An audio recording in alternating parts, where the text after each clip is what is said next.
This is one of over 500 assisted PNF stretching demonstrations that can be found as part of my 80 Days to Your Dream Body course, which is available to my channel members. If you'd like to see all of them, then consider becoming a member. But for right now, let's get our stretch on.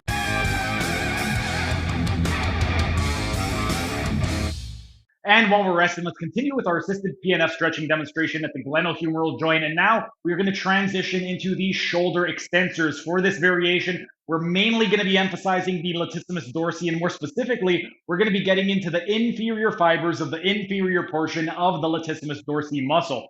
With regard to this, we're going to go straight into flexion. So we want 0 degrees. We're not going out at any angle. And with regard to the positioning, we have a couple of different options available. The first, we would want to go and get that arm perpendicular or parallel to the actual table. And then we would go and take them into shoulder flexion. From here, what we would want to do to stabilize, we would place one hand at the scapula, and then we would have the forearm resting on our forearm, and we would want to grab a hold of the distal humerus of the patient. From here, what we could do is just take them into extension, and then we can initiate the PNF. And then we have a couple of other options. This would be okay if you have a very small, tiny patient. If you have a rather large or very strong patient, then what I would prefer to do is get my hip as the stabilizer. So I would take the greater trochanter of my femur and sandwich it right up against the scapula of the patient. And then from here, we have a couple of different options available. We could either go with the crook of our elbow at the distal humerus, and then we could take them into shoulder flexion this way. The other option is we could have one hand at the distal humerus, and we could have one hand just holding on to the distal radius and ulna and take them into flexion this way. You can do whichever one is more comfortable for you. If they're very, very strong, very, very large, this is going to be a lot more effective because then you could really get your body's leverage involved. So the way that I would perform this is if I was treating an NFL player, an NBA player, or just somebody who's very, very strong, like a power lifter, is I would have my elbow right at the distal humerus. I would go ahead, lean forward to traction, and then take them into shoulder flexion. And then I would instruct the patient to inhale and drive your elbow toward your hip. They're going to inhale, go into shoulder flexion.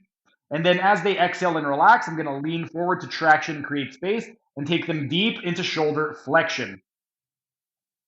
And I think I said that they were going into shoulder flexion. They're going into shoulder extension. But anyway, when we're focusing on the shoulder extensors at 0 degrees of flexion, the main emphasis once again is going to be on the inferior fibers of the inferior portion of the latissimus dorsi muscle. We're also going to be getting a decent amount of stretch in the posterior deltoid. With the posterior deltoid, it has 3 actions. It is an extensor, a lateral shoulder rotator, and also an AB ductor in the coronal plane. So we're only targeting really one out of its 3 main actions. We're not going to get quite as much as some of the other variations that I've shown you in the past, but in this position, we're still getting a decent amount of the posterior deltoid.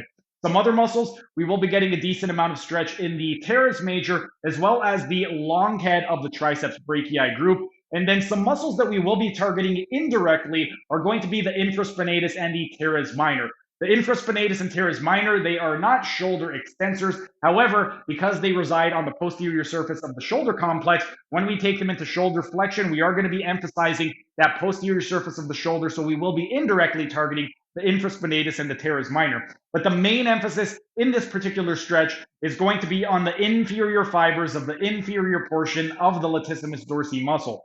During the next rest period, we're going to start working on the coronal abductors and adductors of the shoulder. But for right now, our rest period is up. Time for set number 6.